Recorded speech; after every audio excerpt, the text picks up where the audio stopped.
I'm going to take the Browns in this one. I'm going to go Bills with the upset here. I'm picking the Bucs to win this game 31-28. Ball is going to be wet because your center is going to have swamp ass. Yes. And it's going to be like throwing a watermelon on some plays. Man. Damn. Like, they're all so, like, you don't understand the context of them, and you're trying to piece together exactly what's happening in the sound bites that we start the show with. And sometimes I'm unable to do that. Well, I mean, first off, some of those were the picks of my game, so you knew what they were. I didn't like those, okay? Right. All right? That was not good. And then I was talking about swamp ass, probably because I was talking about Jimmy Garoppolo having to play down in Tampa in the hot sun and all that, which it didn't look like he had an issue. No. But either way, football's back. We're back. Yeah, buddy. Did you have a good Sunday? I did. I mean, doing nothing, just sitting on the couch while I just worked my ass off. Yeah, you're good? You were working. No, I was working too. Yeah? By watching the games, preparing for this podcast. Right. I was working. Right. And my wife got the kids out of the house for a little while so I could really zone in on what was happening. Okay. Like you guys do. I don't know the multiple TVs that you guys have. Yeah. Well, you gotta get. Yeah. You don't need multiple. Even when I'm at home, I mean, I can't see every game. No. So you just have one TV. You just went one. TV. You red zoned it. Red zoned it. Red zoned it. Okay, that's a good safe way to go. Until the Sunday night game, and then I watched as much of you guys as I could. Yeah. Yeah. Go ahead. What were you doing? As much I'm as a you Lions could. guy. I'm a Lions guy. Mm-hmm. And that game was typical Lions, because they get you. Damn, I know. They always get you to a point where, and I'm going to get fired up. Yeah. I don't like to do that. Yeah, I love I'm it. going to get fired up a little bit. They get you to a point where you kind of believe. You have hope. Like you have hope, right? You sound like a Jets fan. New head coach comes in, you're like, I got a little bit of hope. And then that goes away, and then you have your first game of the season the next year, and you're up, and you go, I got a little bit of hope. And then that eventually goes away as well. Although I am happy to see that Matt Stafford is, I feel like he's skinnier. Did you notice that at all? I don't know, because, you ditch me some weeks, but I said he looks really good when his preseason game 3. He looked very much in shape and toned a little bit better, more athletic, right? He looked good? He's sexy for you in his uniform? I mean, he always has been. I don't mind a little chunkier Matt Stafford. But more cushion for the pushing? You like that? You're good with that? That's the tie. Also, okay. Yep. I mean, what the are you wearing today, man? What do you just mean? Johnny Company guy today? How dare you dress like that on my podcast? It's the How dare first time you? I've worn the NBC logo, because I went with I got the blue Are you trying to be pants. Mike Tirico or what? Like, No, get out of here. even Mike makes fun of me for that. Because I have a backpack that has NBC, I have a water bottle that has NBC, and he doesn't even like He that. doesn't even do that. I'm trying to support the company. I don't know why that's such a bad thing inside the company. All right, well, I had to make fun of you for something. I mean, it's just status quo for the podcast. All right, we got a good one. We do. We're going to try to hit every game, at least give it a little bit. Going to go 2 deep dives. I had out on Twitter, at CSimsQB. We put it out to, fan vote. What games did they want me to dive into on Monday that I could give a little bit more in-depth analysis to? Shocker, okay? This just in. Baker Mayfield and the Cleveland Browns was picked, and did that end up number 1 or number 2? And then that was 1.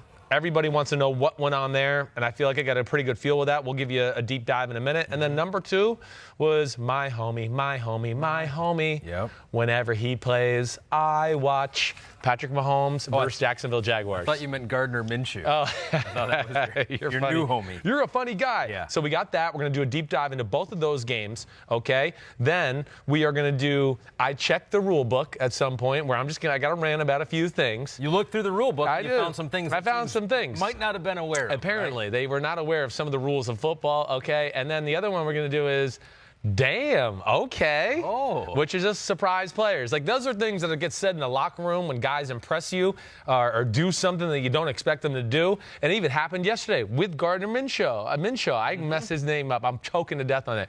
But Rodney a few times is like, damn, okay. Yeah. So that is, we kind of just came up with that on the fly. But we're going to hit that just as far as guys that surprised us. And then we're going to go give me the headline kind of rundown through all the games to make sure we hit on everything. And then you have a pop quiz for me at the end? I do have a pop quiz at the end. How dare you do that to me? I'm not going to even give you a heads up on that. Yeah, good. Pop quiz at the end. But I do. So every Monday comes around, and everyone's kind of formulated opinions of what they think of some of these teams, some of these games already. You've gone back and looked at film on a couple of them, so I like to get kind of a second look. And how often do you change your opinion when you've seen film as opposed to watching? Well, this is something you'll find out. Like on Mondays here, I'll say things and go, ooh, but I'm not sure, and I'll give you the real answer on Wednesday when I really get to look at things. But on TV scouting or TV look, I try to be as transparent as I can be. So You're like the coach that says, I got to go back and look at film. Self-scout thyself is what they call it. So give me the headline on a couple of these. Because okay, cool. I know what I think, but I want to hear what your headline is. Yeah. Our first Sunday night game was Patriots versus Steelers. Yes. Thought it was going to be competitive. I think most people did. Yeah. I believe maybe you picked the Steelers to win this one. They did not win. It was Patriots 33-3. It was as surprising, which we shouldn't be surprised anymore by the Patriots, but it still was surprising. As surprising of a start for both those teams as I think you could get. Yeah, the headline is just, I don't even know what to say there. It's just like, wow, New England is in midseason form week 1. I mean, that's a long headline. I know, that is a one. Not catchy. Just an absolute, what do I want? A well-oiled machine is what I really want to say, okay? Maybe that's better because, first off, we saw it in the preseason. Didn't matter who was playing quarterback. Hoyer, Jarrett Stidham, Brady when he did play his little bit. I mean, they were moving the ball up and down the field. But yesterday, again, just shows you once again the barrage of plays and personnel sets and variations of tempo that the New England Patriots offense can do. It's just so special, let alone Brady being special with it and still being able to throw the ball as good as just about anybody in football, except for maybe one or two guys. But Brady is amazing. And then here's the last thing. Of course, this is a phenomenal effort, but this is the big thing. And this is where the Patriots are scary. The secondary is so damn good that they're going to be able to match up with anybody in football. And when they have that, then they have this versatility to mess around with the other 6 or 7 guys up front. And versatility within those players, too, to change up game plans as far as what they want to do just with their front 7, let alone the creative stuff they're doing on the back end. And, hey, I'm not giving up on the Steelers. I still think they're going to be a good football team. But I am a little concerned about what is going to go on. They need another guy other than Juju Smith-Schuster. I just don't know who that's going to be. Even superstar receivers, they need a Robin. Every Batman needs a Robin, right? And if you really go through football and look at it, like Julio Jones, he's had people there to help him out. He's got Calvin Ridley now. He was Mohamed Sanu before. Hey, Antonio Brown had Juju Smith-Schuster there next to him. Even Odell Beckham Jr., he was there in New York. Sterling Shepard was there. There's other guys there because if defenses overplay their hand to stop that guy, you got to have one of the guy that puts a little fear into them, and I do worry about that with the Pittsburgh Steelers. James Washington had a couple catches for 51 yards. Yes, right. Vance McDonald didn't get involved until real late in the game. 2 catches for 40 yards for him. And he was the guy I was expecting. He was. But you're right. That's going to be the big question going forward. And Vance McDonald, I know he's dealing with some injuries throughout the preseason. Maybe he wasn't 100%. But I just was so impressed. And then there we are again. Why is it that I want to swear because it gets so annoyed. The mother New England Patriots are the only ones running trick plays in football. I mean, the team that wins it every year, somehow they think they needed a tactical advantage in a game where they blew the damn team out. And they do let's throw it to Julian Edelman, and he'll throw it back across the field. And nobody else does that in football. That to me, again, they're always looking for any advantage possible. And they're also thinking about, the next team that has to play us is going to have to worry about that kind of crap too, to where they're going to have to waste time preparing for that. They're unbelievable. Oh, yeah, and they got Antonio Brown, and it's going to work. And everybody's just got to deal with it. And the Patriots, I wish I could change my pick already. I want to put the Patriots in the Super Bowl versus the Eagles. You do? I want to change it already. You had the Chiefs. I had the Jaguars upsetting them, right? Oh, that's right. And then Nick Foles gets hurt, so I'm really all screwed up right now. But yes, that's my headline or my talk with the Steelers. One thing I do know is that you had Tom Brady too low now on your top 40 list after one game. Now I realize I'm that. sure I opened that up. And again. I'm not buying the conspiracy theories on Antonio Brown that he had this whole thing orchestrated from the start. I know there's a lot of talk about start. That. Maybe the last 5 days. Maybe right. when it became known to him that it was not going to work out in Oakland. Right.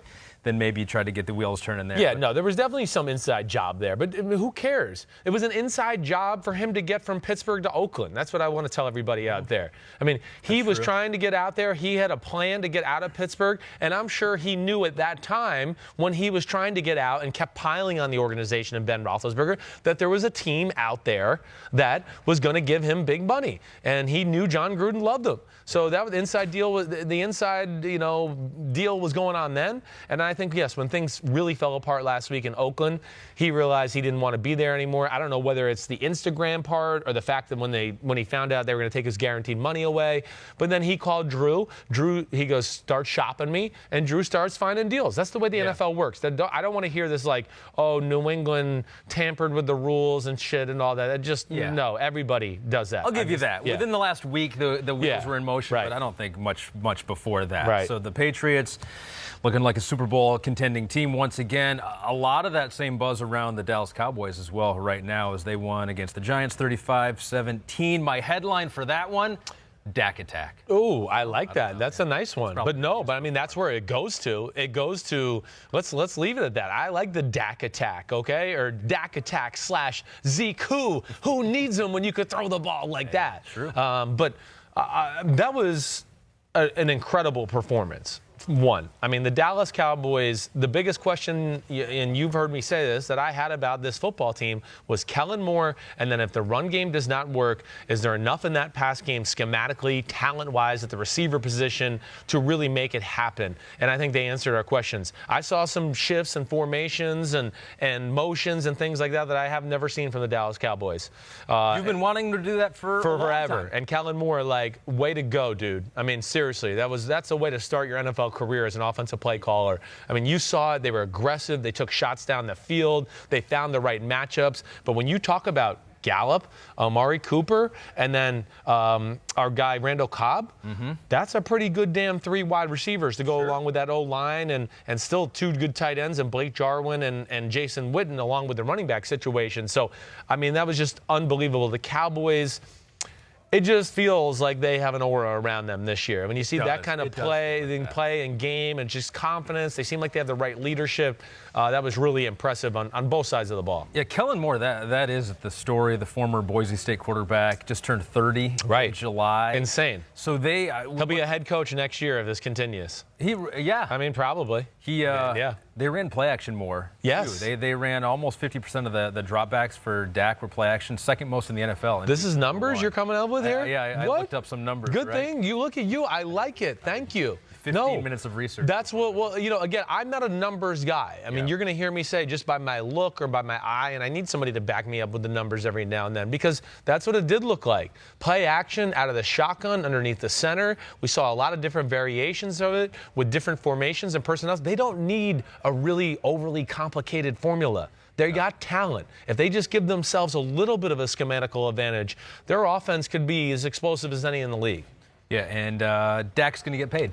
He's going to get paid. Yeah. Oh, Jerry better start going now. He said within days. Yeah, because if he tears it up this week against the Washington Redskins, who have a suspect secondary too. Yeah. Man, watch out. The price tag is going up. It will just continue to go up. And, exactly right. Offensively, the Giants didn't look terrible, right? Saquon went off for 59, his first carry. Running back. He's the best running back in football.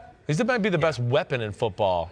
On the offensive side of the ball. He'll have to be if they're going to stay in games. Yeah, and it's kind of a shame that he only got, 14 touches in the game? They need to give him the ball more than that. I know that. Eli over 300 yards passing. Were you impressed with him? Well, Eli looked good, okay? It wasn't great. Again, some of those are some garbage numbers when the game has already lost its competitive nature of the game, okay?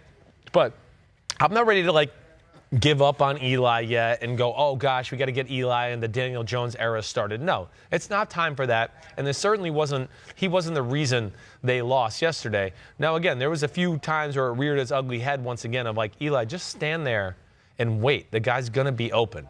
I mean, specifically, did you see the play with Saquon Barkley down the left sideline? He hit him in the back. I mean, he's about to run by a guy for a 70-yard touchdown. Eli's got nobody around him. Yeah. And then throws it and hits him in the back. Just wait there. Let him clear the guy. He's gonna score. And it's just little things like that. When you're not a real good team and you don't capitalize on those type of things, that's when you end up getting blown out instead of a close football game. So maybe Cowboys, some Super Bowl buzz. Yep. Rams were in the Super Bowl last year, lost 13-3 to the Patriots. The Rams did get a win on the road. Right. So that was impressive against the Carolina Panthers. Yep. A team that you're very high on. I am. 30-27. Did get a little closer at the end. They really fed Christian McCaffrey, and wow.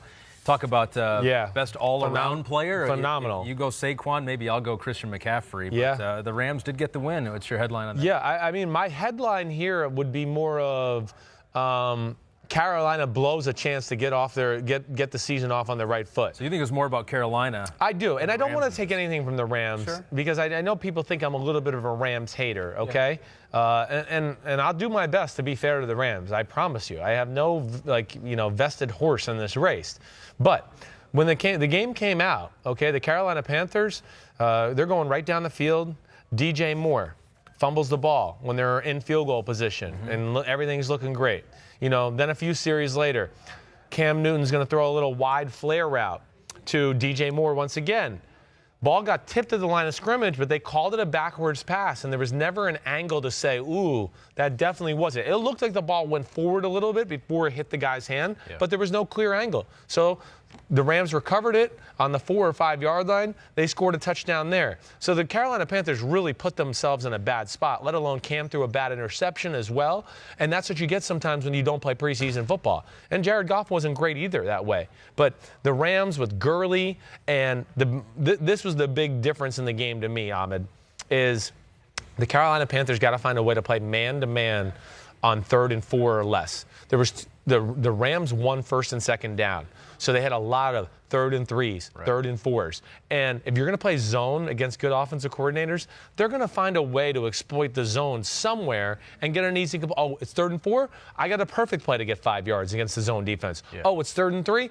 I got a perfect play to get 5 yards against 3rd and 3. And that's kind of what they did to them all day. So even though, like, Jared Goff's stats don't look great, it was a lot of, like, nice 3rd down into a tight zone hole completion where I give them credit. And they were 9 for 17 on 3rd down because they set themselves up for success on 1st and 2nd down. A lot of people wondered the usage for Todd Gurley after what happened at the end of last year into the Super Bowl. They were 8 yards in the first half for Todd Gurley. You're wondering, uh-oh, this does not look good. But I feel like this is probably going to be the game plan for them. I think so. Unleash him in the second half. He had 64 of his 97 yards in the 4th quarter. Yep. He's special still. Yeah. He looked good to you. He looked healthy. 100%. Like, I didn't see anything wrong with the guy at all. I mean, listen, there's obviously something wrong with him to a degree because they wouldn't be managing the situation they are. Guys don't ride the bike on the sideline when they're feeling 100% good, all right? Those are just little clues to look at. But I like what they're doing. Yeah, like you're saying, let Malcolm Brown share the load. Yeah. Okay, now it's late in the 3rd quarter, and we need to win the game. Todd, you feeling good? Let's go. Let's start getting some carries and banging away. And that was one of the surprises of the day too. Also, I'm glad you brought this up because I did think the Rams might get overpowered up front with their offensive line, and they did a really good job zone blocking, and the backs found the backside cut from the zone blocking, a lot of times that backside window or gap to cut back and ran through some big holes on that backside there. Cam said we weren't connected to the same Wi-Fi. So they got to get on the same Wi-Fi? Yeah. They got to all get on the... Well, he played, 2 series in the preseason? Again, we're seeing, it doesn't matter who you are. Right. It doesn't matter who you are. You worried about him at all? He was not sharp. No, he was not. But I've seen him do this before and then right the ship. So I'm not worried. I'm not going to be worried about it yet. He's the kind of guy that, next week he'll come out and be throwing lasers and piss missiles all over the field. And if he does that, maybe we'll go, damn, okay. You've been known to say that many times, yes, right? This is where it came from because our producer, Matt Casey, was basically, he's heard me say it sometimes. He's like, maybe we call it damn okay. And I was like, that's what it is. Did you know that it is that inspired the latest hit across the country? What's that? Did you know that? Here it is. Damn. I'm okay. Damn. I'm okay. Yeah, no, yes, I'm okay. The legal gambleizing. Oh, baby. I am Chris Sims. I'm okay. Damn. Okay. Yeah. That's catchy. Yeah, hey. I like that. I'm moving up the charts, baby.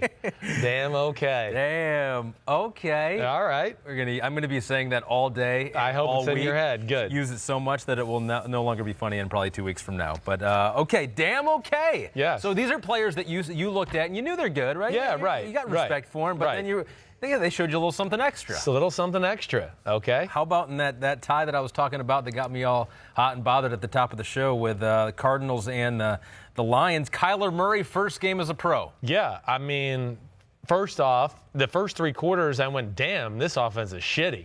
That's what I really did. Yeah. I just went, we've never seen this offense before in the history of the NFL. I don't know what we're going to do. And all the jokes were about to happen. We're keeping it vanilla. We're keeping it vanilla Yes. in preseason. Then you're like, well, how come you kept it vanilla in week Yes, one? and I don't think, even though when they went on their little point explosion in the fourth quarter, that they did anything that the Lions have never seen before. But what really happened is Kyler Murray is, all right, first off, he's a Heisman winner. He's the first pick of the draft. Everybody's watching him, all right? We all expect him to deliver. They're laying an egg, and he just stays calm and cool. And then starts to make some of the damnedest throws and plays that I've seen on Sunday. I mean, starting off when they were down, I believe it was 24-9 at the point, and they're kind of backed up on their own 25, 30-yard line, throws a bomb down the right sideline. There was a phenomenal throw to Larry Fitzgerald to get things going. And that's really when I started to say, damn, okay, Kyler, they're not going to go down easy. And it was from that point on to where they caught fire on the offensive side of the ball. Now, hey, I know the Detroit Lions did some things to screw this game up. I'm not trying to deny that. I mean, hey, having a punt blocked when you're trying to kick the ball deep inside the Arizona territory, up by 8. If they have to go the whole field there, I'm not so sure they win the game. But the timeout with Darrell Bevell, too. Horrible. It was horrible. They would have picked up the first down. They let them off the hook, but it doesn't matter, and that's what we see in football. We saw this a few times in games yesterday where one team is outplayed, but if you let them hang around and don't really put them away and finish the job, players are going to make plays in the NFL. And Kyler Murray, it's effortless with the way the ball comes out of his hand. He never seems panicked.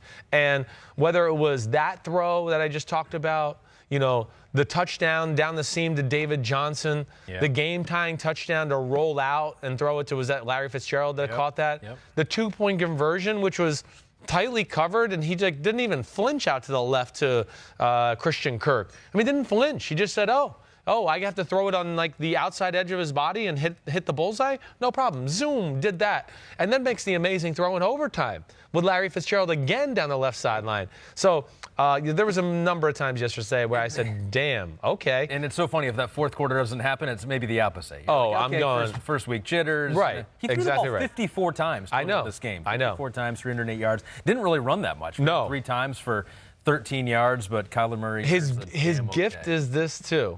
He's going to wear defenses out, and that's what he wore them out a little bit, because you're worried about you can't attack. It's always, we got to keep him in the pocket. And you're going to get worn out from living that type of life of chasing him, trying to contain him all the time. Another guy, we got to go damn, okay. Yeah. TJ Hawkinson deserves a little love, okay? Because I knew he was going to be good. But, I mean, he's going down into, the Travis Kelce, George Kittle, I'm going to be in the best tight end conversation, right away. What I saw in preseason game number 3 and what I saw yesterday is a really, really special football player. 6 catches, 131 yards, 1 touchdown for the number 11 overall pick, I believe. I think he was higher than that. First round pick, whatever their first. I think it was 8. Was it 8? I think so. Okay. Yeah, top 10 pick for TJ Hawkinson. Isn't that the Lions your team? I know, I just forgot. Damn, okay. My memory's bad. We just try to block it out. Yeah. Immediately. I'll forget this first game immediately. Let me throw one out here and see if he earned a damn okay. Yeah. Dalvin Cook from the Vikings, who they fed him, battled injuries last year. Did he earn a damn okay? Yes, he did. He did? Okay. Definitely. How could he not? I mean, I think from the first time I saw him touch the ball yesterday in the Falcons game, I went, damn, okay. Dalvin Cook's back. Damn, okay, Vikings got a running game. I mean, that's what it looked like. This is going to be a very interesting addition to this defense. And why I pick him for this, or you pick him, Dalvin Cook, either way, is because, okay, year 1, he looked good. He tore his ACL. Last year, it's still recovering from the ACL injury. Not easy when you're a tailback and your job is to run full speed and plant your knee and leg into the ground and cut back and make moves and do things like that. So I did wonder if he would ever regain that total form that we saw at Florida State or before he hurt his knee his rookie year. But with Gary Kubiak, okay, an improved offensive line there, I mean, they're going to be able to play, smash mouth, let's run the football. Yeah. And then play maybe a more efficient way to throw the ball behind it with Kirk Cousins. And now you don't need a bunch of weapons in the pass game if you're going to run the ball like that. Then you only do need Thielen and Diggs and a tight end. And you can just play that way. But, I mean, he's a game changer. I mean, we saw it in preseason game number 3 when he broke an 85-yard touchdown run. Yeah. And we saw it yesterday, where, he's a home run hitter. Yeah. Oh, we get a turnover, we can give it to Dalvin Cook, and he'll put us right inside the 5 here in a few plays. And his longest run was 22 yards. No, he just kept ripping off 5, 10, and 15. His average was 5.3, and so 21 carries, 111 yards for Dalvin Cook. Kirk Cousins threw the ball 10 times. It's 8 for 10. Right. Didn't have to. He didn't have to. Exactly. I mean, Atlanta shit the bed. There's no other way to say it. That was disappointing. Disappointing. Atlanta. Matt Ryan played pitiful. They have a block punt early that gives the Vikings the ball in great field position, I believe, on the 21-yard line. Yeah. Then Matt Ryan comes back and throws a stupid interception down the middle to Julio Jones, who was double covered. That gave him the ball at the 41-yard line, 14-0. Okay. Then the Vikings actually had a real drive where they went on 10 plays, 79 yards. So there it is. Your franchise quarterback really put you in the hole, 14-0 early. Yeah. But then to make it even worse, it's only 21-0, and they go down the field in the third quarter, and you go, okay, Atlanta's about to get to this 2-score game. It's about to be 21-7.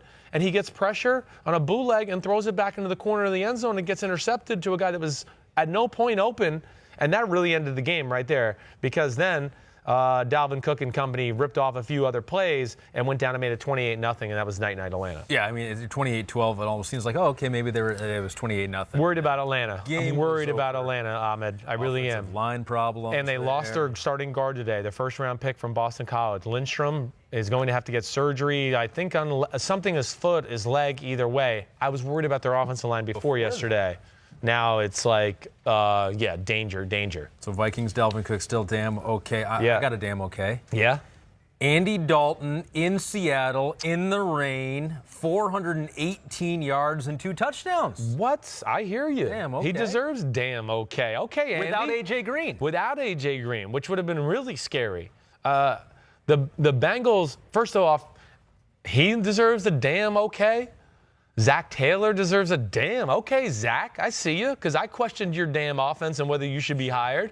And what Zach Taylor did, and I had said this on the pod on Friday, and I know you didn't do it with me on Friday, but I said the one thing that I give the Bengals a fighting chance with the Seahawks is Zach Taylor came from the Rams. He's played them for two times a year for the last 2 years.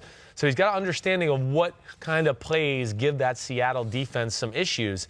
And he dialed up a number of Seattle beaters. So damn okay to all of them. But really, my main damn okay would have been to, their first-round bust from a few years ago, John Ross. I mean, John Ross comes back to the city where he went to college, University of Washington, and goes off. I mean, I was just like, damn, this guy's just not going to make it. He's going to be a bust. It's a damn shame. He's fast as hell. We're never going to see anything from him. And he was flying all over the field. Bombs down the middle for a deep post, kind of a jump ball bomb down the left sideline where he was open, and Andy kind of underthrew it, but he still caught it, scored another touchdown. I mean, he truly showed his worth that he looks like he could be a Tyreek Hill-ish type of weapon that way, where you can do a lot of different stuff. Speed sweep, here you go. Zoom. Okay, post, zoom. Slant route, ooh, watch out, zoom. You like my sound effects? They're good sound effects. I did. Those are good. It brought me into the moment. And listening to him talk is really interesting, too, afterwards, because he did talk about it. He lost confidence. He had to get that back somehow. Of course he did. And it seems like it's very easy when you're a first-round pick to feel like it's all going to fall into place for you. It's going to be not come easy, but it should happen eventually if you put in the time and the work, and it just wasn't happening for him. So he had to reassert himself, and 7 catches, 158 yards, 2 touchdowns for John Ross. The third, Bengals still lost by 1 to Seattle, 21-20, but that was still... it was a really good game. It was a good game. It was. And, I mean, Seattle, I'm not shocked that they didn't blow out Cincinnati. I mean, Seattle is the king of, the ugly win. That's what they do. They've been doing it the whole Russell Wilson era. He was looking for DK Metcalf. Russell Wilson. Yeah, he's another thing. We might be saying damn okay about him real soon, too, because there was a few moments where he went up and got the ball yesterday where I was like, damn, okay, DK. Okay. All right, I got to read the damn PFT PM podcast, with my man Mike Florio. Okay. Mike Florio does it on afternoons. I think this week he's doing it Tuesday afternoon. He's doing it from his home in West Virginia. He's too big time to work here in Stamford, Connecticut. But the PFT PM podcast, Mike Florio, Mike is going to dive into every little subject in all of football. It's always worth a listen, and he's going to give you some great insight to what's going on behind the scenes with agents, business, whatever it may be, some of the things that maybe main sports people aren't going to talk about on TV and things like that. That's the beauty of Mike. And then I'm on there sometimes. We do our PFT, show 4 days a week. And then Mike on Tuesday, okay, he does his awards and his power ranks. So that's something to look forward to. Mike, he's got little snarky comments next to all his power ranks. I always enjoy those. But either way, Mike Florio's PFT PM podcast, always worth a listen, man. Mike is one of the smartest football people I've been around. Well connected, smart. Yeah, I mean, takes. He's connected is right, and he always has a good idea of NFL player, agent, and how to kind of connect it all, and that's where Florio's awesome. Yeah, okay, all right. And you spend a lot of time with him. I mean, I'm sick of the guy, honestly. Right. Sick of him. So we should stop talking about him. The hell with him. Deep dive into some film here. Okay. So we let you guys at home vote on the Twitter poll on which games you wanted Chris to take a second, third, fourth look at from the all-22 camera. Yes. I don't know how you get access to that. You must know the right people. Yes, I do. Look at I know the right people, right. But you looked at the first game we're going to go deep dive into is Titans and Browns. Later on, we'll take a look at the Chiefs and Jaguars and my homies, how he looked. But the Browns offense, that is really the one unit that I think has the most hype, the most expectation, but also a lot of the most question marks because we just haven't seen them all together as a unit. You looked at the tape, you dove into it, you noticed a couple things here because I got a copy of your sheets. Yeah, and your handwriting actually is very good. Well, thank you. I can read most of it. Thank you. I'm a true cursive script writer, as you see. Which they're not even teaching in schools anymore. Did you know that? Cursive? Is that right? No. Gosh, it's so much easier. People are missing out. Calligraphy now. It's going to be gone in 20, 30 years. The first note here, and I know you got it. Yeah, I want to know what you think is interesting. But I thought it was interesting. So you liked their offense more when it was not in the shotgun formation. You thought in the shotgun formation, which they were in a lot, they were just a little pass happy. I agreed. And you liked what you saw from them, but more under center. Yeah, I fell in love with what Freddie Kitchens did last year with Baker Mayfield because they got in a lot of power running formations and put Baker Mayfield under the center a lot. And they played through the run. And then off that, they did the play action pass. And you've heard me say probably before, play action pass is the best way to get 15 and 20 yard chunks in the pass game. There's nothing to be. Did you watch New England last night? Did you see what they did? Yeah. I mean, it's play action pass. Julian Edelman over the middle, 20 yards. Yep. Play action pass. Gordon over the middle, 20 yards. I mean, that's a great, when you have a run game and a running back that causes or takes the attention away of those second level linebackers, it's a great way to sneak people behind and do that. So they missed that. Yes, I thought they were way too pass happy through the game. They played into the hands of Dean Pease and Mike Vrabel and what they wanted them to do. Okay, and for a lot of ways here. First thing is, I think the Browns O-line is a better run blocking O-line than pass blocking O-line. So that's my one little issue right from the start. Okay, you got a great running back. We know that in Nick Chubb, so that's good. But really, what happened too, and Kevin Byard made this comment after the game. And so this is why I was interested to really. He goes, we knew Baker was a gunslinger, so we wanted to throw a lot of different looks at him. And let me tell you, they did. They did every coverage underneath the sun, Ahmed. They really did. They did it all. I mean, and within doing that, yes, I don't think Baker or Freddie Kitchens ever got into a flow of, oh, gosh, they're playing this, so let's start to call these bunch of plays. There was never a rhyme or a reason. I'm sure the Titans had a rhyme or a reason for why they were calling it, but the Cleveland Browns could not figure it out on that side of the ball. And because of that, Baker Mayfield played sloppy in a lot of different ways. He really did. He wasn't even good in the pocket at times. I think even some of the completions he had were not good reads, but he's got talent, and he's got talent to some guys that catching the ball that he got away with it. But I do think he was confused by the Dean Pease, Mike Vrabel attack, which Dean Pease is one of the greatest defensive minds we've seen in football over the last 15 and 20 years. And you do like, though, so some of it's Baker, some of it's he wasn't in rhythm. Yes. The Titans did a lot of that to get him out of rhythm. They did, definitely. And the secondary looks like a unit. It does. It can be a solid unit for this Titans. It's New England-y. I mean, we just talked about New England, right? They got to, when you start to break the Titans down, and you go, okay, Logan Ryan, Malcolm Butler from New England, by the way. Okay, I mean they're guys that you can trust in man-to-man. They got a Dory Jackson, who's a first-round pick out of USC at the other corner. So they got 3 corners that can match up with just about any group of receivers in football. And then they have 2 good safeties, especially in Bayard. You're getting heckled again. I'm getting heckled by a Patriots fan. What else is new? And so that, and then it gives them the versatility up front to do a lot of different creative things. And that's where Baker, I really felt like, was out of sync. I mean, Ahmed, there was times where he dropped back to pass, and it's a 3-man rush, and he's throwing the ball like he's hot. Like, oh, I got to get it out of my hand. No, just sit there. There's 3 men. There's nobody near you. What are you doing? Or, he's looking one way because he thinks this is I got the coverage here. It's cover 4. It's a 2-safety look. Let me look to the left side because I know this is the side I'm supposed to play. Oh, wait, it's not a 2-safety look. The safety's moved at the snap, and then he's confused and had to flip to the other side. So there was just a lot of instances like that that I think got him. He was hit a couple times. He had X-rays after the game on his wrist. Those are negative. Greg Robinson got kicked out of the game, which was huge. For the kick. Right. Yeah. Right. So the 3 interceptions the fourth quarter for Baker Mayfield, that's what everyone's talking about. You looked at him again. What'd you notice on the 3 of them? They were all bad, okay? And this is another thing that, like, Vrabel and Dean Pease did, which is something I learned in New England. And you might have saw me write this down. I wrote on the very bottom where I wrote blitz zone change looks, right? They made it look like they were sending a lot of people, right? They'd have like 6, 7, 8 guys at the line of scrimmage, and then the majority of them would bail out. And a lot of the times it was only 3- and 4-man rushes. Sure. But Baker was looking because he was like, am I protected? So therefore, right off the bat there, you're taking your eyes off down the field for a second, right? Because you're making sure, wait, am I protected here? Am I going to get blindsided? So you're looking there, and now you're trying to look up and diagnose the defense. Never good when you're doing that. You'll never see Tom Brady do that, except for maybe once every 2 or 3 games where he gets fooled, right? So that was an issue. But the interceptions, I mean, he audibled on the first one that he threw to Odell Beckham Jr. on the right side, where he just threw a really bad ball after maybe he hurt his arm, and he missed the target with Odell Beckham Jr., I mean, a solid 5 yards behind him. I think honestly on the first one, he tried to look off the safety to such a degree that he came back and he just was going to throw it into a hole no matter what, and Odell had already gone through the hole. It was too late. So he threw it behind him, interception. The second one, I think he's totally fooled. Logan Ryan gets it. He throws an option route into cover 3. Listen, I don't know Freddie Kitchens' offense totally here, but option routes are very rarely thrown into cover 3, and I'll explain this to the people out there. Yeah. Logan Ryan's there in a cover 3.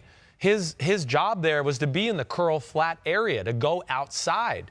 And the option route was there to be broken outside. So he didn't have to worry about anything.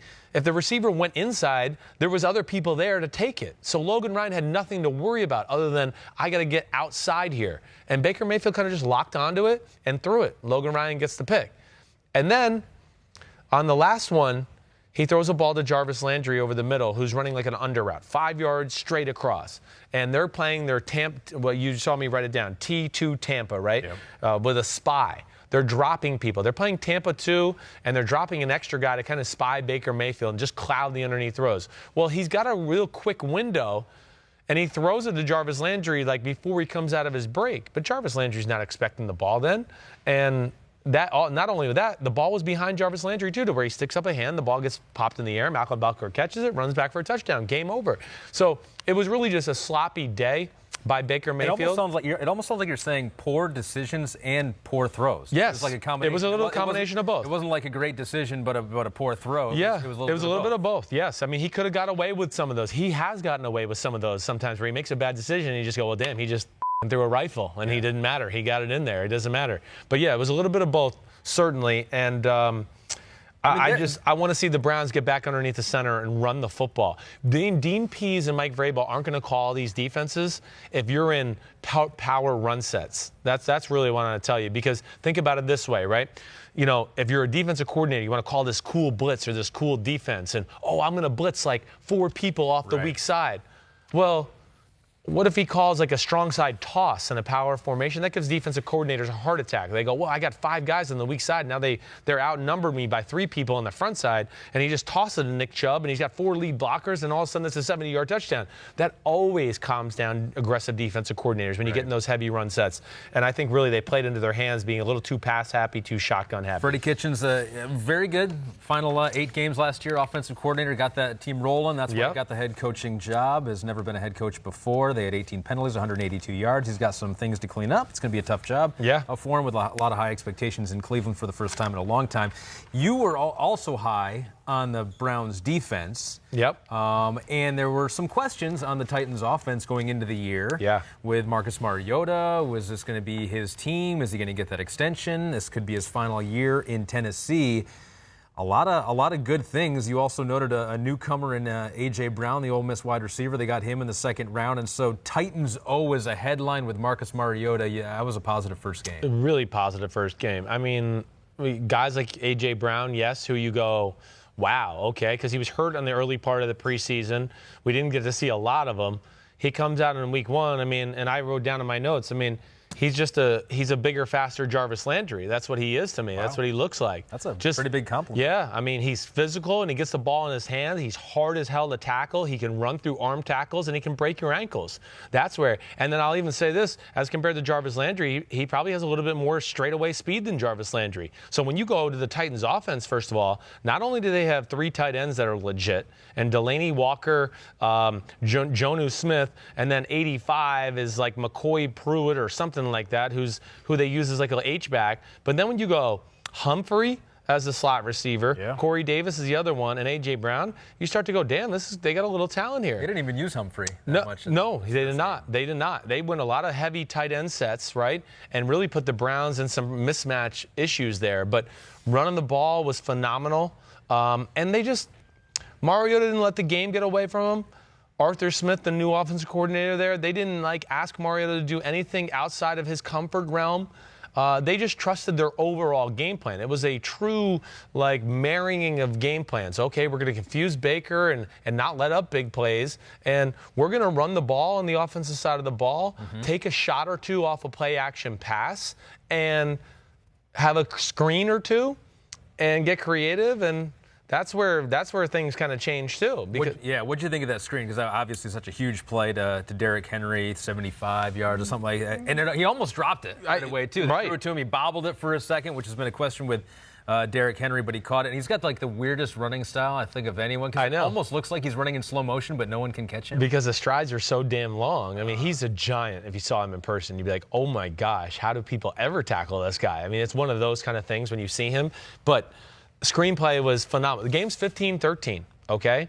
You know, let's not forget that. It's 15-13 with, I want to say, 3 minutes left in the third quarter, and you're going, ooh, momentum is on the side of the Browns. People don't really know how huge momentum is. Momentum is huge. Momentum is real, as my man Ray Lewis says, okay? Momentum is real, all right? And it got squashed from that point on. That was the changing point of the game, because here we go. Ooh, the Browns, they put together a nice drive. It's 15-13. The stadium's going crazy. They do a play action to Derrick Henry with Marcus Mariota. He drops back, looks down the field, and then dumps it to his left, and it's the parting of the Red Sea. You would have got 30 yards at least, okay? 30, that's it. You wouldn't have got 75-yard touchdown. Then I would have run out of bounds. You would have run out of bounds. You're like, don't hit me, don't hit me. Blow the whistle, blow the whistle. But that was the true changing point of the football game.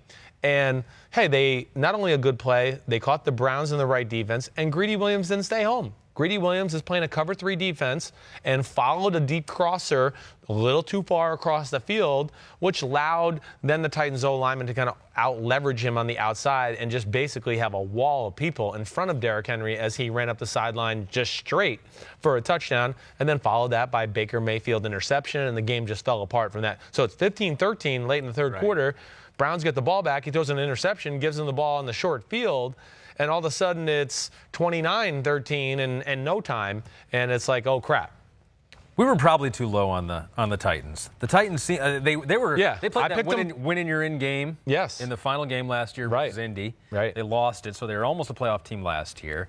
Now they win by 30 against. We're in the playoffs 2 years ago. Yeah, so we're probably maybe a little low on them. I know. That's a tough division. I know. I picked them to go last. I'm not going to lie. I did qualify it with many times with like saying, listen, this is a great division. And if the Titans went to the playoffs, I wouldn't be like, oh my gosh, I can't believe they did this. It's one game too, and you're like, it was close late. But too, still, no, they were more impressive than I thought. I think maybe we were too low, to your point, to what you're saying. Before we turn the page on this deep dive, offensive line for the Browns. You said better at run blocking than pass blocking, but what overall grade would you give them game number 1? Oh, game number 1? Oh, well, somewhere in the C to C- range. You know, Baker Mayfield was under duress at times. And really, the biggest issues came from really Chris Hubbard more than anything. You know, he's got talent. But at times, he gets into, like, instead of being a tackle where they, like, you know, do kick steps, right? Or they call it bucket steps where they kind of go like this and do this. He got to times where it was like, are you playing one-on-one basketball? He was literally like, I'm dancing around for all those listening out there. Like, when that's just not what when you do that, you're screwed. Like, guys like Cameron Wake or Harold Landry, they're going to abuse you and they get you in positions like you're worried about a crossover in basketball. That's not good for an offensive tackle. They don't have a basketball. You don't need to worry about that. No, exactly. Yeah, interesting. Okay, all right. So run the ball, Cleveland. Nick Chubb is too talented. And it'll calm down defenses, especially if you want to make the games, you know, a little more simple for your second-year quarterback who still hasn't seen everything underneath the sun. I wrote at the very bottom. Yeah. Or maybe I did. I thought I did. Maybe I didn't. Oh, you made a mental note. I thought I did. But you know what I did think of with the Titans D versus the Browns O? What's that? I wrote at the very bottom. I wrote Texans last year. I would bet you Texans last year have a New England staff that they went back and said, oh, Baker Mayfield threw 3 interceptions out of the Texas game last year. I wonder what they did. And, again, I didn't go back and watch that game, but I remember it a little bit to go, oh, they flooded a lot of passing zones. They erred on let's drop people into coverage and just let's see if Baker tries to throw these, you know, rockets into zone coverage, and he did, and because of they got some picks, and I think that was a little bit of the game plan yesterday. A couple weeks ago, Baker said people want to see us lose just because the hype is so real. So a lot of people are happy after that. Yeah, I'm sure they are. I know how Browns fans are feeling right now. They're just like, here we go again. Why did we get our hopes up? Why did we do that? No, I'm not. Don't give up on them yet. There's a lot of things to be positive about. A lot of good talent. Yeah. Let's do the deep dive on Chiefs and Jaguars in a second, but I want to do a couple more headlines. Yeah, here. cool. Because the headline in Philadelphia was almost going to be pretty nasty. Yeah. Like those fans were booing, and the first it was 17-0 Washington. And then they got rolling, and then they came back, and Carson Wentz looked like the potential MVP candidate that he could be. That a lot of people. Yeah, Pennsylvania. I mean, my headline is like, thank God we signed that guy. Okay, and that guy is DeSean Jackson. All right, that's. I mean, he was. This is the turning point of the game again. All right, there's 2 things that were turning points in this game. But first off, DeSean Jackson, the stress he puts on defenses. This is something they've missed dearly the last year, especially in the Philadelphia offense. Philadelphia has a million ways to throw the ball to Ertz, 5 yards over the ball, 10 yards over the ball. Aguilar. Oh, okay, some back shoulders to Alshon Jeffrey on the outside. They have a million ways to do all that kind of stuff. Backs out of the backfield. They can hit them any way they want. Rolls out of the backfield. But one thing they have not had, and especially last year, was somebody to scare the defense, especially like the secondary. And DeSean Jackson's going to open up so much of everything else they want to do on the offensive side of the ball.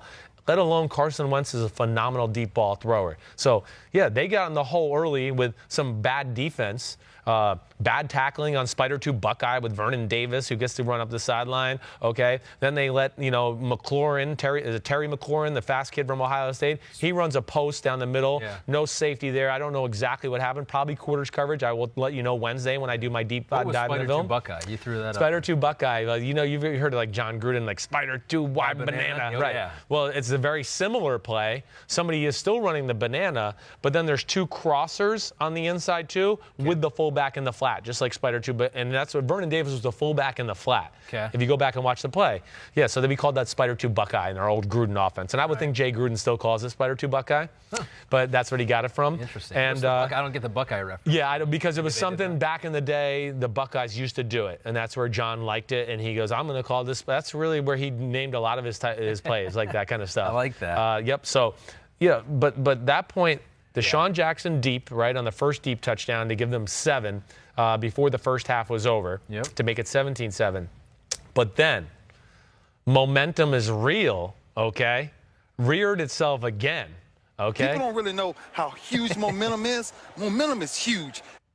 It's huge. It's huge. It's huge. And nobody knows that more than Doug Pederson, because there they go. They get the ball in the third quarter, okay? And here they go. They're like backed up. I mean, they're on like I don't know what it was, the 30-yard line, I'm going to say, somewhere along those lines. Yeah.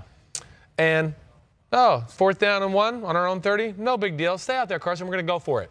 They ran a quarterback sneak up the middle, got the first down, went on to throw another bomb to DeSean Jackson to make it, or no, that was I'm the wrong drive. Went on to score on the touchdown drive, nonetheless, to Alshon Jeffrey. But I thought that was a huge changing point of the game. And the DeSean Jackson addition is going to really be big for this football team. Couple of things. You're right. For DeSean Jackson, 8 catches, 154 yards, those 2 touchdowns. He now has 31 career touchdowns of 50 yards or more, second most in NFL history to Jerry Rice. And so he does as good as anyone ever has in the NFL at taking the top off the defense. And exactly right with Doug Pederson. Like you mentioned last week when someone asked, is he in the offensive mastermind category of a Sean Payton or a Josh McDaniels? You said, no, not totally, but it's with the other stuff that goes along with it, the game theory, the going for 2, the going for 4th down in your own territory. They really, I don't know if that's with him in an analytics department, but it seems like they really embraced that side of it and gotten an edge. That's where he's a great head coach, where I'll say he's a better head coach than some of those people I might have said, the offenses were better than him. But I mean, he instills confidence in his team. They have a little bit of a renegade way about them. Like, our coach is fearless, and we're fearless too, and screw you, and we're going to beat your ass. And I love watching the Eagles play football because of that. They've won 5 straight now versus their rivals in D.C., Washington. So the Eagles get the win there. It looked like in New York the Jets were going to go to 1-0 on the year. They were up 16-0 on the Bills. The Bills had a couple turnovers. Josh Allen early on. It was like, it's not going to be their day. Going to start the season 0-1. Nope. Flip the script in the second half, and the Jets lose to the Bills 17-16. Haven't you heard nobody circles the wagons like the Buffalo Bills? Okay. That once or twice. I mean, that's. What's your headline on that one? That was it. Oh, that's all I got. Nobody's. That's all I got. Sorry. Reuse it. That's fine. They do that but, too. I mean, my other thing would be, like, what a wow moment for Josh Allen. I mean, talk about answering some criticism. The first half I was like, damn, he needs to rein it in big time. Right. He could have thrown 5 interceptions in the first half. Threw another bad one that luckily there was a penalty on that it got wiped off. But he was just way too gunslinger backyard football in the first half of the football game. But they have a great defense. The defense never let the game get away from the rest of the football team. And then what happened? Third quarter, offense kind of found a rhythm. And Josh Allen found a rhythm, and he's talented. And this is what happens, again, like Kyler Murray, when you let talented guys hang around when they should have already been put away. Sure. They're going to get hot at some point in the game. And you just hope that you're up by enough to where it doesn't matter if they get hot. Oh, we're up 28-0. He can get hot. Great. There's only 7 minutes left in the game. He's not going to score 28 points in 7 minutes. But they were only up, 16-0. Mm-hmm. And that's just not enough. That's not putting the team away in the NFL, not in this current state right now. Especially after getting all those turnovers. Yes. Right? You've gotten all these turnovers. You got 2 interceptions from Josh Allen. You got some fumbles. And so it's not only did, you 4 turnovers to 1 and you win the game. Yeah. That's a heartbreaker, right? You never see that. You never see that. I mean, you never do. And McDermott has Gase's number a little bit. This is why I picked the Bills to win the game. Because even going back to last year, where I know they split the season series, the Dolphins and the Bills, because Gase was with the Dolphins. Yeah. Their offense was in Strugglesville last year against McDermott. He obviously has a beat on it. And the Jets offense struggled yesterday. They couldn't put the game away when they should have. And one last thing I'll say about the Buffalo Bills. I don't think they managed the game the right way in the first half either. I mean, they got rid of LaShawn McCoy and they just said, like, fuck it, we're never going to run the ball again? Yeah. I mean, look at what they did running the ball. I mean, Josh Allen led the team with 10 rushes, or Frank Gore had 11. For 20 yards. Yeah. Yeah. Right. So in the first half, it was shotgun spread out all the time. And one of the interceptions wasn't his fault. Cole Beasley could have caught the one over the middle that ended up being a pick six. But still, it was hard. It was over the middle. I do think they put a little too much on his plate in general. But that was a big win for Buffalo. To play that way and then bounce back and win those kind of games, that can give you a lot of confidence for a young team going forward. 16-point comeback, their largest comeback since 2011. Is that Buffalo. right? Yeah. It's the first time they've done that in a while. And real quick, Le'Veon Bell, what'd you think? His first game, they used him quite a bit. 17 carries, 60 yards, a couple catches, a touchdown as well. Yeah, I mean, that front seven's real with the Buffalo Bills. I mean, they were a top 3 defense in football this year, so let's not forget that. I didn't expect them to run like rough shot all over the Bills defense. His beauty, though, yesterday was in the pass game. I mean, the touchdown catch he had on the left flat, most running backs don't catch that type of ball, the way he just goes down and plucks it off the ground basically to catch it. The 2-point conversion to catch the jump ball after Sam Darnold scrambles around. I mean, again, there's really not a running back in football, I think, that pulls those plays off other than Le'Veon Bell. 49ers, Buccaneers, your former guys. Baby. The Bruce Arians era has begun, and it has begun with a loss, 31-17, and a loss in which the 49ers, from covering them last year, the big story was they had 2 interceptions all year. Yeah. All season long. They had 3 in this game, 2 of them run back for touchdowns, 2 pick sixes against Jameis Winston and the Bucs. 49ers win 31-17. The headline of that game is... Whoa, which quarterback can screw this up more? Okay, I mean, like either one. I mean, no. Garoppolo or Winston. I mean, Garoppolo was off target. I mean, again, I'll go back. You heard me say, I think last week, I hope it was with you. I mean, his feet are everywhere. You know, just again, I'll just say it real quick. If we were all standing in the middle of a clock, he will have somebody open, let's say at 11 o'clock, and he will step to 9 o'clock. Or step to 8:30, and I want to go, well, yeah, that's why the ball isn't where you want to be, because your legs are like over there throwing it to the hot dog guy in the stands, and yet you want to hit the receiver down the field. I don't get that. It's just not going to work out. And then, yeah, they'll throw a dicey ball like that out in the flat. Vernon Hargreaves gets the pick six, but it didn't matter because it was the same old damn Jameis Winston. I don't know what he's thinking. I just don't. There's just no governor with him at all. You know, it's just too reckless. You know, and especially the one at the end of the game, he's going to throw a screen pass, and the running back's all bottled up with people around him, and he just, oh, the hell with it. I'll just try to loft it up there, and hopefully he catches it. Throw the ball at the guy's feet and just move on.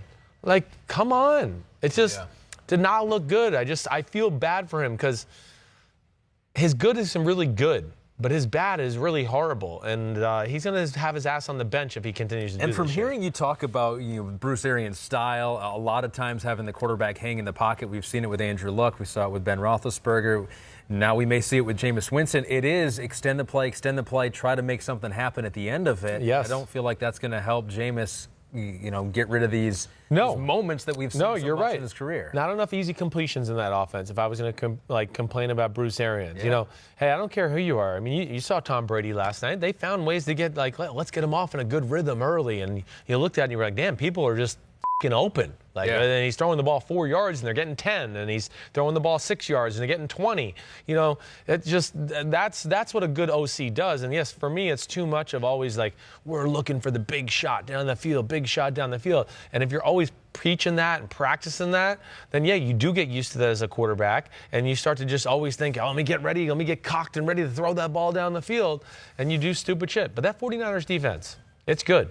It is. You think your buddy Kyle's happier than mad at this point after week 1? Yeah, I think he's happy. They found a way to win a football game where they did not play their best football, and their quarterback made a few plays to help it along, even though it wasn't perfect. Yeah. But I still got faith in the 49ers for this reason. They have a good defense. Yeah. It's going to be better than last year. They have an offensive line and a run game. And that's going to afford them the luxury to kind of wait for Jimmy Garoppolo to come along to where, he might not play good football these next 3 or 4 weeks, but they might get away with it because they have other things, along with Shanahan's great game planning, that can just help massage Jimmy Garoppolo as we go along here.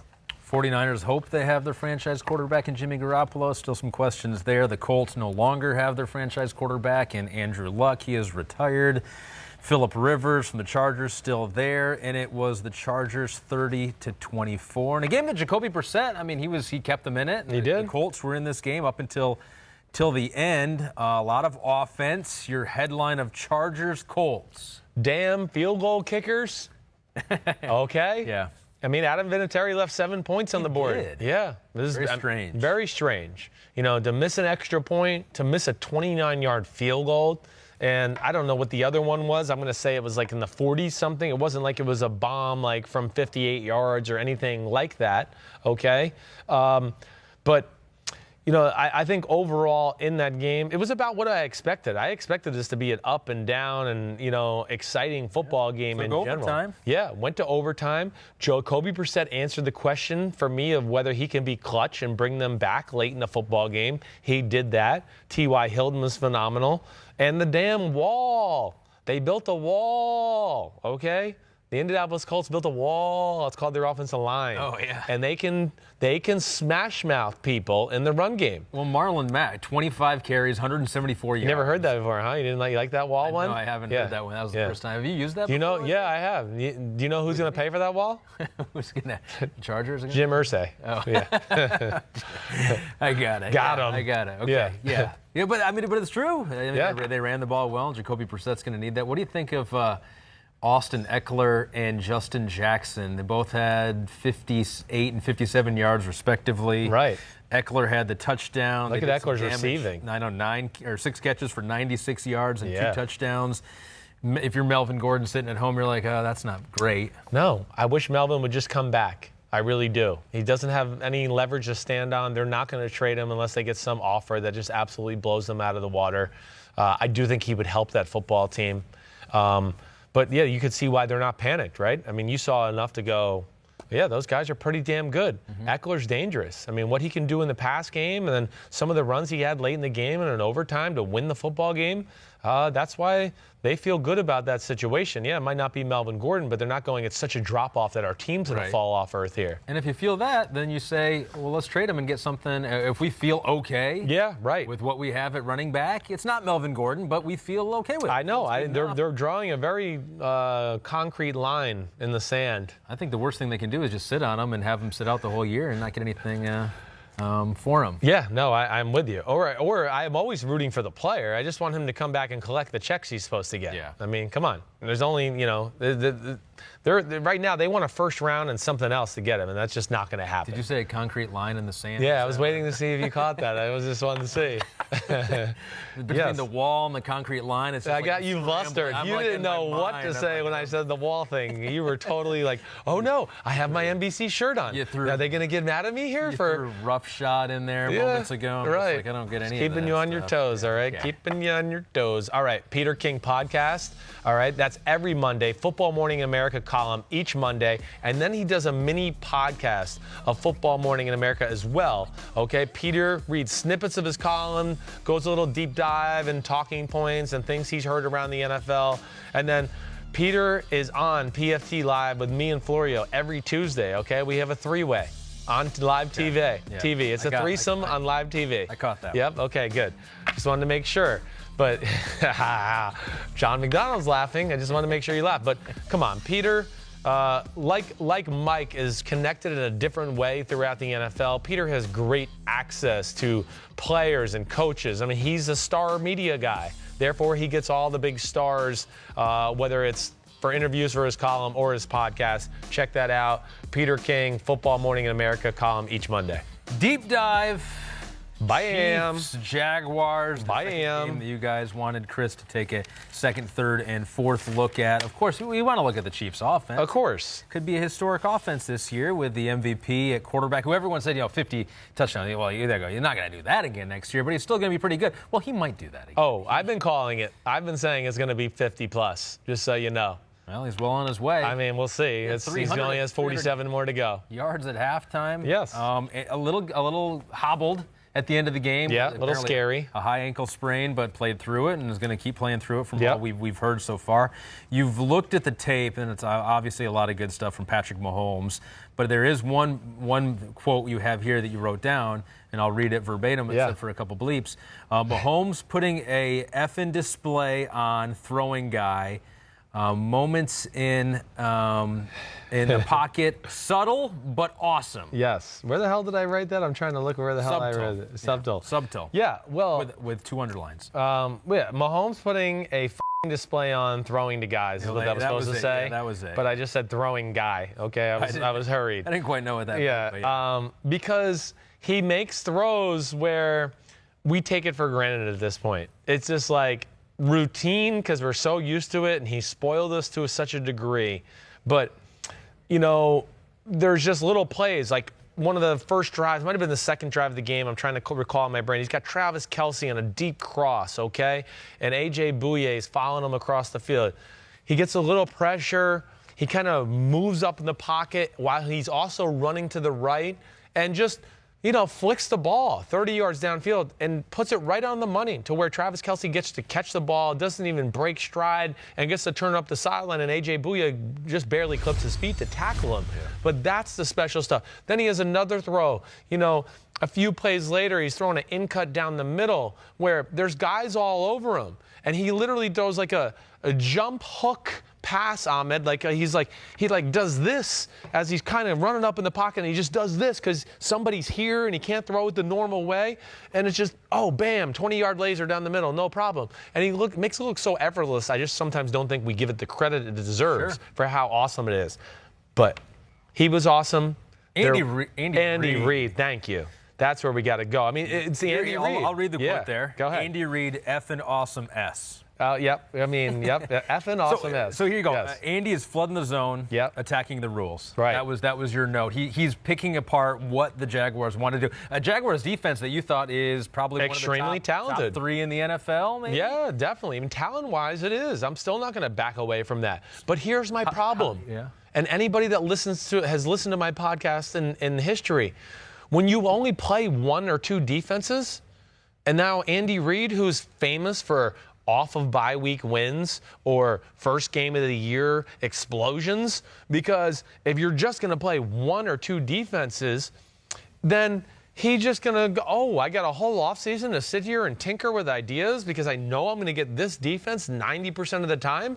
I just don't care who you are. The Jaguars might get away with that against a lot of teams. They're not going to get away with it with the upper echelon teams in the AFC. It's got to change to a degree. Same with the damn Seattle Seahawks. There's a reason Andy Dalton threw for 405 yards because Zach Taylor says, I know the defense are going to play 90% of the time. They're not going to throw any curveballs at us, and we got a million ways to do it. And that's what Andy Reid did, let alone it's just unreal some of the things he did on the offensive side of the ball. It really is. He's got more people moving and going in different directions and people crossing each other up with play action passes and a fake shovel pass and just so many creative play designs to where the Jaguars defensive players, their heads are spinning. So for so long, it's that cover 3 defense for Seattle. It's like, we're just going to do what we want, what we do best and beat it. And we're going to have better athletes than you and you're not going to be able to beat it. But now teams are beating it. And Andy Reid showed teams how to beat it once again in week number 1. Are we seeing that the time where that defense's usefulness in the NFL is coming to an end? I mean, I think it needs to, yes. I mean, unfortunately, I think it's already gone on a year too long for a lot of teams. But, you look at Seattle, right? Okay. You look at the team we're just talking about, the damn Jacksonville Jaguars. Okay, the Chargers run it. Okay. Who else? The Falcons run it. Lost yesterday. Okay. It's spread throughout the league. There's just too many people that run it. There's too many people that know it. It's a lot like when I was in Tampa. We were famous for Tampa 2, right? And all of a sudden, Mike Tomlin leaves, goes somewhere else, teaches Tampa 2. Rod Marinelli leaves, Tampa 2. Pete Carroll, who's friends with Monty Kiffin, he's teaching Tampa 2 to college kids, and he's down there. And, Herm Edwards. We got all these guys who've been around, and now they're taking Tampa 2 other places. Well, you look up and you go, there's 9 teams in football that run Tampa 2. Well, that means there's, 23 teams who are playing against it. And slowly inventory gets built to where you have a Rolodex of plays to where it goes, I got 30 plays that are going to just totally screw over this defense. And I do think it's something I've worried about for a while. Jacksonville is going to get away with it some weeks because they're that talented. But I don't know if they're going to get away with it if they have to play the Chiefs in the playoffs or the Patriots in the playoffs. Again, I just don't know if they will. So 2 notes on the Chiefs offense. Sammy Watkins, and I don't know, obviously a couple of big plays, a couple of touchdowns. People saying, he's back, he looks completely different. Sometimes they just get open. If you're fast enough and the defense breaks down, you're going to look good no matter what. But he looked good. He looked better. He did. It looked legit explosive. I mean, I just think that first one you saw over the middle, catches the ball, makes a little move on Jalen Ramsey, puts his foot in the ground and just flies up the field, and nobody even like comes close to gaining an inch of ground on him. Those are things like Sammy Watkins. We haven't seen that from him since like his rookie year. I mean, that is the guy that was picked number 4 in the NFL draft before Odell Beckham Jr. and Brandon Cooks and Mike Evans. I mean, he's has special talent.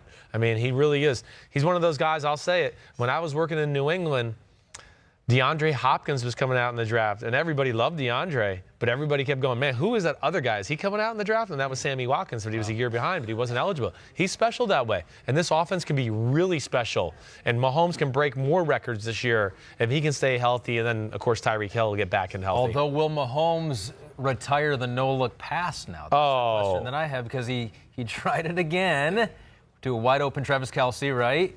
And that didn't go well. It didn't go well. I don't know. He didn't need to do. He was showing off. You think that it's gotten into his head a little bit? I do think that one was showing off. I do. Baltimore last year, when he made it famous, was a legit reactionary thing. I was running up in the pocket. Right. He saw a guy coming across. He said, ooh, there's a little hole there in the zone. I got to make sure I keep the guy in their spot. So I'm going to look to my right and then throw it left.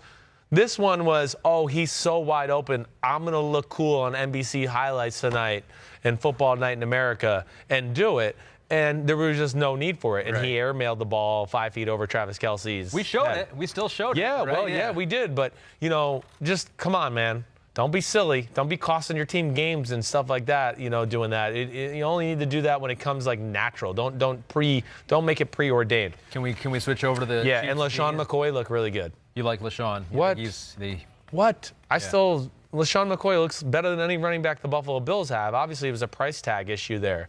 But, yeah, I was really impressed. And I am really impressed with what Andy Reid did in his game plan. I might draw up some plays and put them out on social media just to show people what he did, because there was some really cool designs in the game. It's not an accident. His teams, wherever he goes, they explode offensively, right? Can make the playoffs. Now, exactly. Moving on in the playoffs has been a different issue, but he's been able to be a great regular season coach for sure.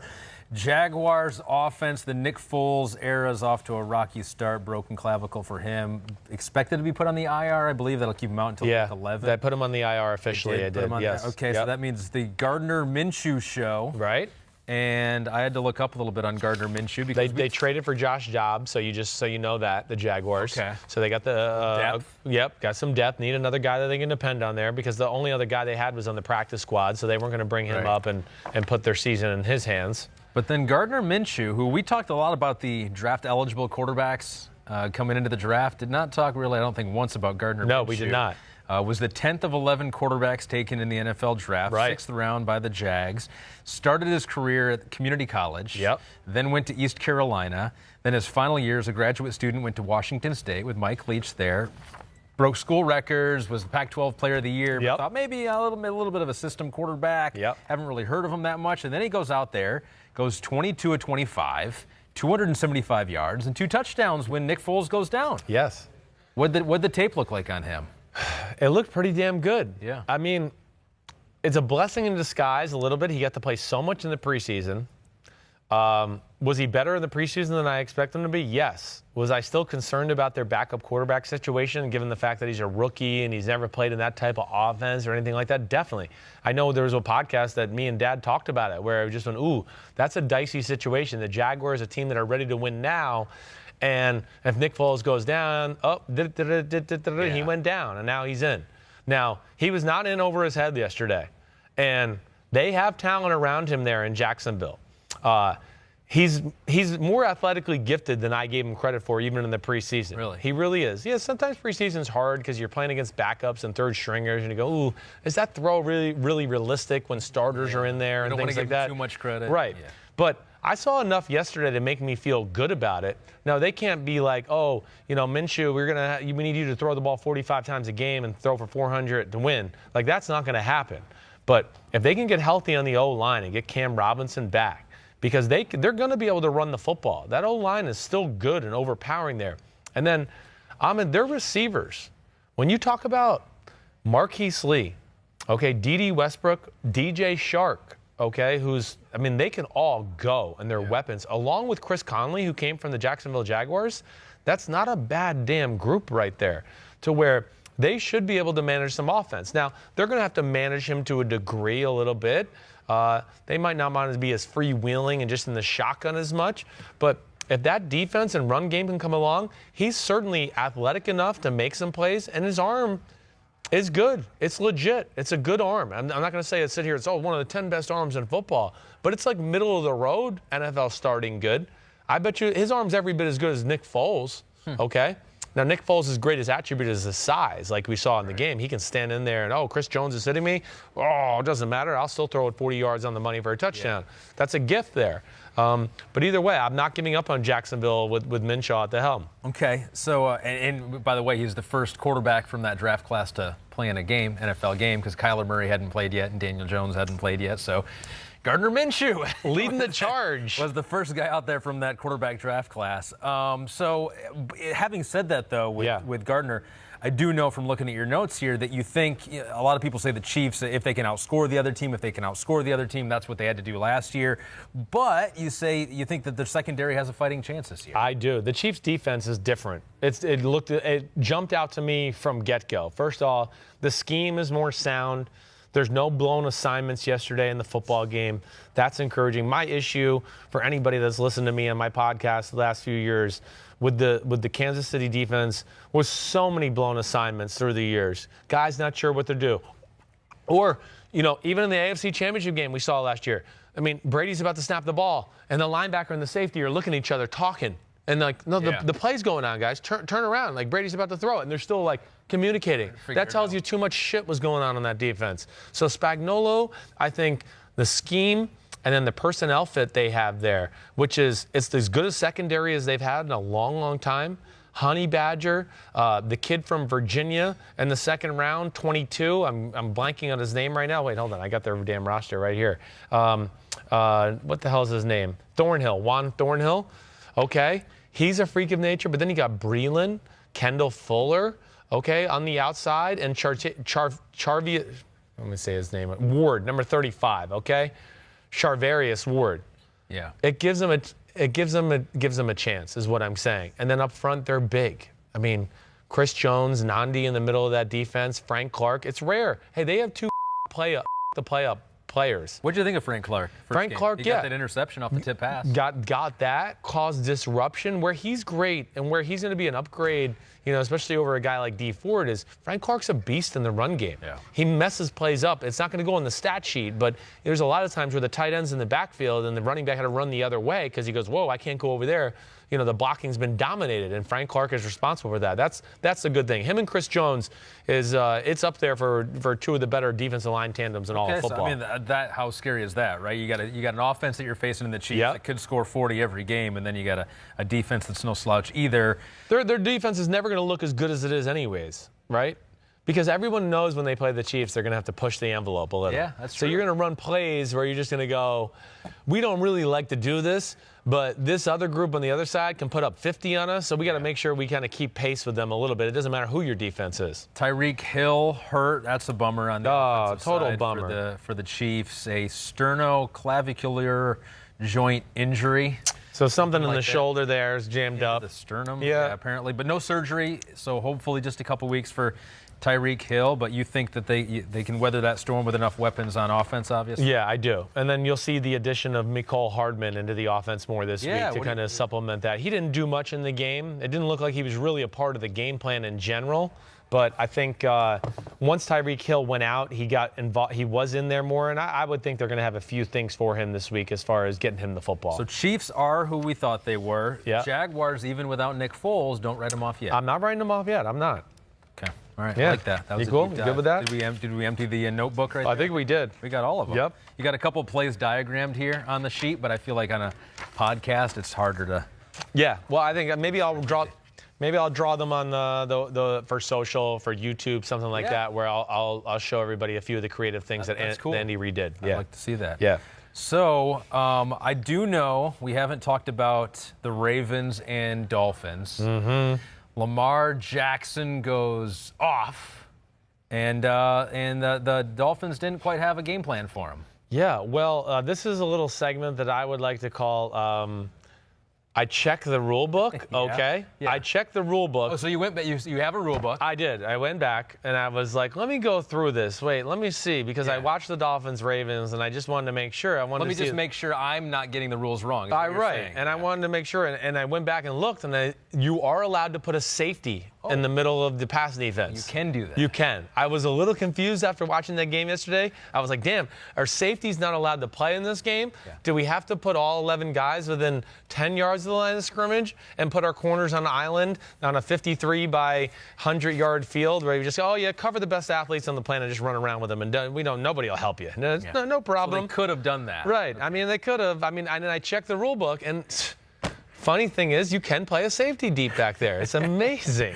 I mean, they were just concerned with Lamar running, or what were they trying? Yes, I mean, they just overplayed their hand to a degree. And I'm sure, listen, it didn't help that like the first play of the game was a 49-yard gash up the middle by Mark Ingram. I mean, I'm sure that was like, oh shit. Sure. You know, we knew they were going to run the ball, and they still ran the ball, and they got 50 yards in the first play of the game. That'll scare you, but at some point. And I understand the defensive game plan. And I'm a Brian Flores fan. I know he's going to figure this out because he's a grinder and he's tough and he's just as determined as an individual as I've ever been around. Yeah. They stink, for one. Their roster stinks. Not good. And that's not Brian Flores' fault. Let's make sure we all know that. He's not the GM, okay? He took over a situation where, the team had a personnel set that doesn't fit what he wants to do, okay? So they're trying to get new bodies in there, and they're building for the future, okay? But he, went way too in on let's stop the run. And at some point, listen, I have no problem with that game plan. But at some point, when you see Lamar maybe hit his third bomb in a row, you start to go, okay, the guy's hot today. He is an NFL quarterback, by the way, and a first-round pick.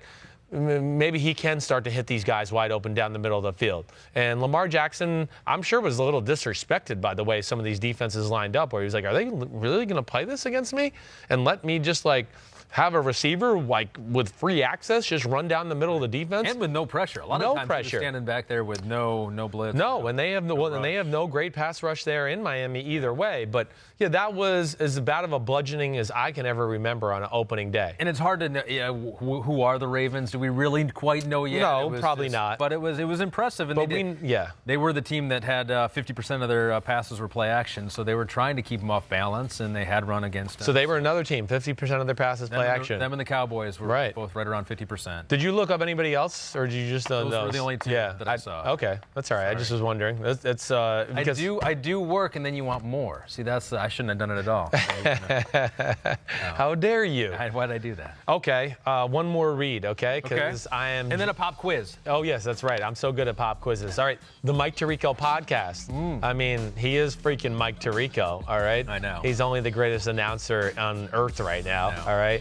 And maybe the nicest human being I know as well. But to go along with that, Tirico, okay, Coach Dungy, Rodney, Florio, they're going to break down week 1 on the Mike Tirico podcast. That'll be a good listen. That's what we just did. Well, they did, but, they're going to do it not as good as we did, okay? No, but you're going to get a lot of different angles there that I always think are great.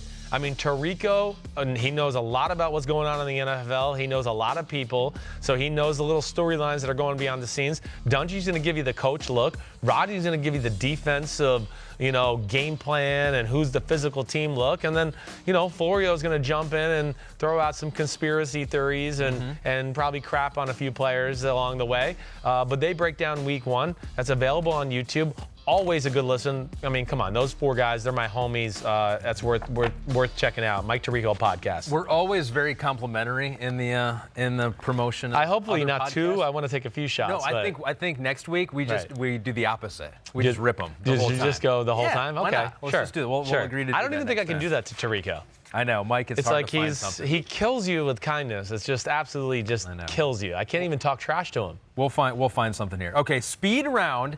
So this is what we got a pop quiz. Okay. That I did more research, even more than that one play action pass stat that it took me half an hour to look up. Oh, this pop quiz music. NFL has the player tracking data and over. Oh yeah, right. Next gen stuff. How fast they run and all that. Yeah, absolutely. So looked up a few things. Okay. So we'll see if you're on it. So They have the fastest ball carriers from week 1. So one single play, this tracks one single play. Yep. Who was the fastest ball carrier? It can be anyone from corner to running back to a wide receiver, anyone who was carrying the ball. Does it have to be a certain distance? Does it matter? Like, no, although these are all longer. They're all like longer, so they get, yeah, right, okay. So they hit that full speed. Yep. Okay. It's 21.8 miles per hour. I'm going to go with Sammy Watkins. No, he was 4th. Damn. He was 4th at 21. Okay, let me have one more guess. Okay. One more. It's not Derrick Henry, is it? Not Derrick Henry. Okay, he didn't look as fast to me there. I know. I'm just wondering, Dalvin Cook looked like he was fine. John Ross? Am I missing John Ross? Not John Ross. Damn, who is it then? Number 1, his first rush of the year, Saquon Barkley. Oh my gosh, what an idiot. 21.8 miles Holy per hour. crap. I mean, what an idiot. So, I mean, I've only been talking about the damn run the whole day, and I forgot about it. And number 2 was a corner, Malcolm Butler. On the pick six. Yep. Hey, I believe it. Malcolm can go. 21.5 miles an hour. If your team trusts you to cover Odell Beckham Jr. man-to-man on an island, they think you're fast, right? Number 3 was DeSean Jackson, too. 21.4 miles. He was going to be the next name out of my mouth on his before I gave up. 51-yard touchdown. Okay, longest completed pass. They have this thing called air yards. It's how far the ball goes in the air. Travels in the air. Okay. Longest pass of week 1 through the air. Completed pass. Yep. Through the air, week 1, which quarterback was it? Ooh, okay. Let me look at the teams, looking at the teams, pulling them up. I'm going to say Kyler Murray. Ooh, very close. Second, 55.1 yards. Did Carson Wentz get a farther one than DeSean Jackson? 58.4. That is. Ding, ding, ding, ding. And they were the first two that popped in my head. Yep. Yeah, Kyler unleashed 2, like we talked about earlier in the show, at the end of in the fourth quarter, and then another one in overtime that were phenomenal. I think you're going to like this one. Okay. This one's called air yards to sticks. Okay. So what it does, it takes all your passes, and if it's a negative number, that means the ball traveled through the air like this many yards short of the sticks. Okay. If it's a positive number, it traveled this many yards past the sticks, on average. Like the first down sticks we're talking about. Gotcha. First yard Okay. sticks. Yeah. Yep. Right. First yard sticks. So if you're just dumping it to, a running back, that's going to be -5 or 10 or whatever. Right, behind the line of scrimmage. Behind the line of scrimmage. Right. Behind the first down marker. Right. So positive number is you're going deep. Right. So who had the most average air yards past the sticks, you think? Not a name that I was really anticipating. No, not a name you were anticipating. Damn, okay, you just got me thinking now. I was going to say Dak Prescott. It was not Dak Prescott. Nope, okay. Okay, hold on. Let me give another one. Oh, yeah, I thought you were giving me a signal here. No. Yeah. You want a clue? And you're talking about, okay. I'm talking this about is on average, on average throughout all your passes average. throughout the game. Yep. Josh Allen? Not Josh Allen. So it's 2 quarterbacks, 1 and 2. They were in the same game. And this so it's game, Andy Dalton and Russ Wilson. No, it's not. Damn. And this game was a blowout. And it was Lamar Jackson and Ryan Fitzpatrick. Are you kidding so Ryan me? Fitzpatrick, number 1. Averaged 4.9 yards past the sticks. Damn, I'm an idiot too for not even at least throwing that out there with Lamar Jackson. Lamar but Jackson I like that. obvious. What was his at? What was his number at? 4.7 yards. 4.7 yards beyond the stick. Beyond the first down marker. So it's we're saying 14, yards basically, right? No, because it could be 2nd and 2, and you throw it past the first down marker. Gotcha. Okay, me not so smart. Me play football. Okay. I mean, this is the first time I've talked about it, so maybe that's not right. But me play quarterback. What do we got? One more here. Huh, coach? Throw it to him. One more. Okay. Let's see. I could do average cushion. No, let's do that. Yeah, let's do that. The average cushion that a receiver. No, that one's hard to get. This one team faced 8 or more defenders in the box per rush more than any other team. This team, the running game, faced 8+ in the box more than any other team. I want to say the Ravens with the Dolphins early on, but that's not it, huh? All right, 8+ in the box more than any team. Yep. In the game. Okay, hold on. Running backs faced it 73% of the time and 56% of the time, respectively. Both running backs on the same team. Both running backs on the same team. Okay, this is not easy, dude. I don't know. That's a hard one. I mean, it is. It's okay. I'm just looking at my teams. I gotta look. Okay, and it's not the Jets running backs. No. How about they stacked the box versus this team? They stacked the box versus this team. I don't know. I'm going to go with the Colts or the Chargers, one of those teams. Detroit Lions. Did they the really? Cardinals stacked the box on C.J. Anderson 73% of the time, Kerryon Johnson 56% of the time. And surprisingly, number 3 on that list, Dalvin Cook, 47% of the time. So even while doing that to Dalvin Cook. Well, that's why I went to, because they're playing this Atlanta. They're playing the Seattle scheme. There's 8 men by the line of scrimmage a lot. So wait, the first one was who, though? Say that again? C.J. Anderson. C.J. Anderson? From Detroit. Right. And Kerryon Johnson was number 2. Man, so Arizona had a lot of people in the line of scrimmage, which makes sense why T.J. Hawkinson had a huge day. Right, that makes a lot of sense. It all comes together. It all comes together on Chris Sims Unbuttoned. There you go. Oh, that was good. Okay, I like those first few. Those were tough. Oh, I don't care about being wrong. I like those first few. Those were good. I can't believe I got Saquon Barkley wrong. All right, that's it. We're done. I can't talk anymore for a Monday. I'm talked out, okay?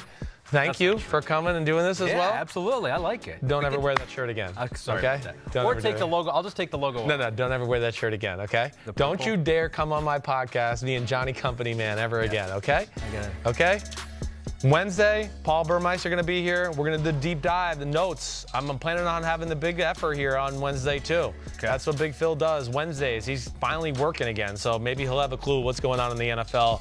But Monday will be the deep dive. Paul Burmeister here. Please subscribe, rate, review the podcast. You know where to find me. I hope everybody enjoyed the Monday recap, and everybody enjoyed the Monday Night Football game. Saints-Texans going to be a good one, and then the dysfunctional Raiders versus the Broncos will be another good one. So I'm pumped to watch it. Peace out, homies. Be good. I'll wear Sims Unbuttoned logo next time. That's acceptable. You can do okay. Acceptable, yes.